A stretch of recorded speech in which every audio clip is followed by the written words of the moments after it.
یہ تو فیکٹ ہے مصطفیٰ صاحب کہ مجھے آپ کے ساتھ ہی رہنا ہے۔ کچھ دیر کی خاموشی کے بعد سپاٹ لہجے میں بولی، اگر مجھے علیحدگی ہی اختیار کرنا ہوتی تو وہ بہت پہلے یہ کام کر چکی ہوتی، لیکن مجھے اپنے لیے نہیں دوسروں کے لیے سوچنا ہے، اپنے ماں باپ کے لیے جو بیٹی کو بسا کر اجڑتے ہوئے شاید نہ دیکھ سکیں، گردیزی ہاؤس کے معصوم اور محبت دینے والے لوگوں کے لیے، بہنوں کے مستقبل کی خاطر اور مینا کی خاطر مجھے گزارا کرنا ہی ہے، چاہے میرا دل راضی ہو یا نہ ہو۔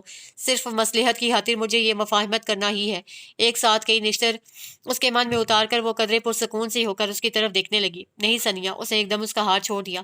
مجھے گزارا نہیں کرنا اور نہ ہی کمپرومائز کا راستہ اپنانا ہے، میں تو محبت سے بھرپور زندگی گزارنا چاہتا ہوں۔ محبت؟ وہ استزائیہ ہنس دی۔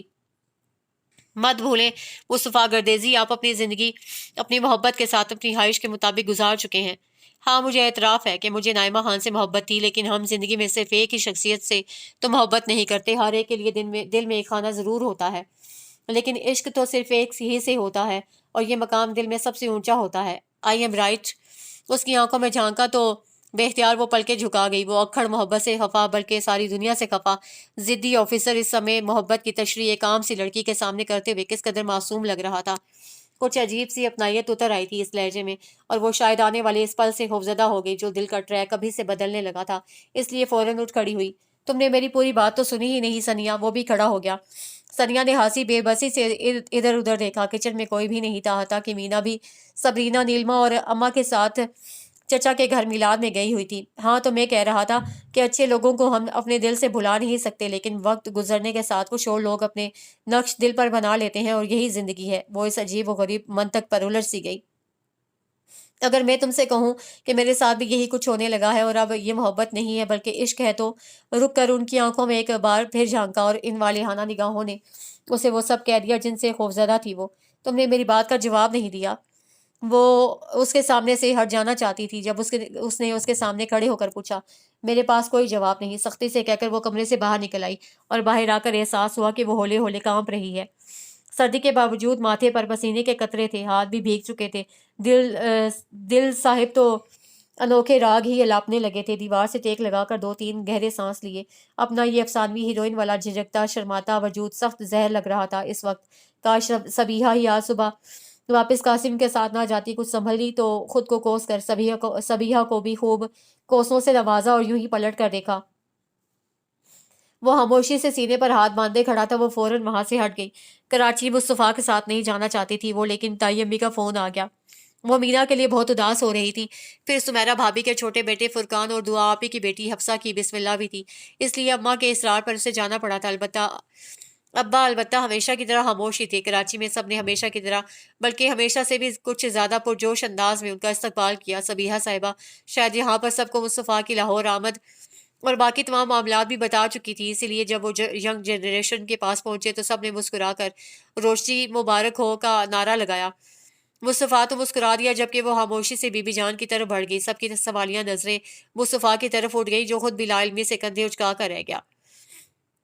اس دن اتوار تھا۔ وہ رباب اور دعا آپی کے ساتھ شاپنگ کے لیے طارق روڈ آئی ہوئی تھی۔ خلاف عادت مصطفیٰ بھی ساتھ تھا۔ ارے ثنیا تم؟ وہ جوتوں کی دکان سے نکل رہی تھی جب اس سے پرجوش آواز پر چونک کر پلٹی۔ مصطفیٰ نے بھی پلٹ کر دیکھا۔ دعا آپی اور رباب اگلی دکان تک پہنچ گئی تھی۔ ارے ساجدہ تم یہاں کیسے؟ اپنے بچپن کی سہیلی اور محلے دار ساجدہ کو دیکھ کر وہ حقیقتاً بہت خوش ہوئی تھی۔ دونوں ایف اے تک ساتھ ہی پڑھی تھی، پھر ساجدہ کے والد کی ٹرانسفر لاہور سے فیصل آباد ہو گئی تو یہ ساتھ چھوٹ گیا۔ وہ کافی دن افسردہ رہی تھی کیونکہ خیالات عادات میں وہ ساجدہ جیسی ہی تھی، بلکہ بقول اماں مردوں کے خلاف ثنیا کو بھڑکانے میں ساجدہ ہی کہا تھا زیادہ، اسی لیے وہ بہت چڑتی تھی اس سے۔ تم بتاؤ تم یہاں کیسے؟ میری شادی ہو گئی ہے۔ وہ تو مجھے اندازہ ہو گیا ہے۔ شرارت سے اس پر نظر ڈالی۔ یہ میرے شوہر ہے مصطفیٰ مظفر گردیزی۔ ایک پل کو جب چپ رہ کر خاصے اعتماد سے تعارف کروایا۔ مصطفیٰ بھی اس انداز پر چونک سا گیا تھا، پھر نارمل انداز میں ساجدہ سے مل کر آگے بڑھ گیا۔ ونڈرفل یار، کیا خوبصورت پیس چنا ہے تم نے، اور تم تھی بھی اس قابل کہ تمہیں اتنا شاندار بدلہ ملتا۔ ساجدہ کے لہجے میں ستائش تھی اور وہ خاموش رہی۔ اور تم؟ میری بھی شادی ہو گئی ہے۔ وہ پھر حسب عادت ہنسی۔ کس سے؟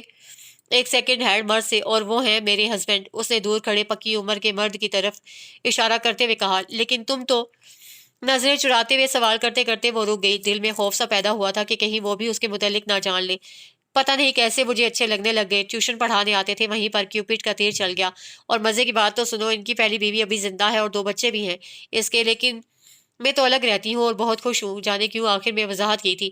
اسی وقت اس کے شوہر نے آواز دی تو وہ بھی جلدی سے سلام دعا کر کے اور اسے اپنے یہاں آنے کی تلقین کرتی ہوئی پتہ بتا کر چلی گئی۔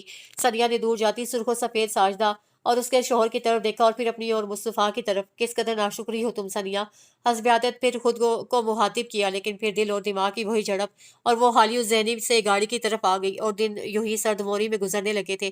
بہت دفعہ ان گہری بولتی آنکھوں سے دل ڈسٹرب ہوا تھا، لیکن دماغ ناسے بن کر دلیل کو رد کر جاتا تھا اور خود وہ بھی سمجھ نہیں پا رہی کہ ٹھیک ہے کس طرح گزر سکے گی باقی ماندہ زندگی۔ مصطفیٰ اس دن کے بعد بالکل خاموش تھا، اسے تقریباً نظر انداز کیے ہوئے مینا میں مگن رہتا تھا، لیکن وہ خود بہت الجھ چکی تھی، کہیں کوئی کمی سی محسوس ہوتی تھی۔ اس دن جب ہلکی ہلکی پھوار میں سبھی بی بی جان کے پوشن میں بیٹھے شام کی چائے کے بعد گپ شپ کر رہے تھے، مصطفیٰ تھوڑی دیر پہلے ہی آفس سے آیا تھا۔ اپنی چائے ختم کرنے کے بعد وہ اس کے پاس آ کھڑا ہوا اور اس کا ہاتھ پکڑ کر کھڑا کرتے ہوئے پاس بیٹھی منجلی چچی سے مخاطب ہوا۔ چچی ہم لوگ ذرا باہر جا رہے ہیں، اس کے چونکنے کی پرواہ کیے بغیر وہ کہہ رہا تھا۔ یہ ذرا ہمیں بھی لے جائیں آپ بھائی، بڑے چاچو کی سمرین نے ہانک لگائی تو سب نے شور مچا دیا اور وہ بمشکل گمسم سی ثانیہ کو ان کے نرگے سے نکال کر گاڑی تک پہنچا۔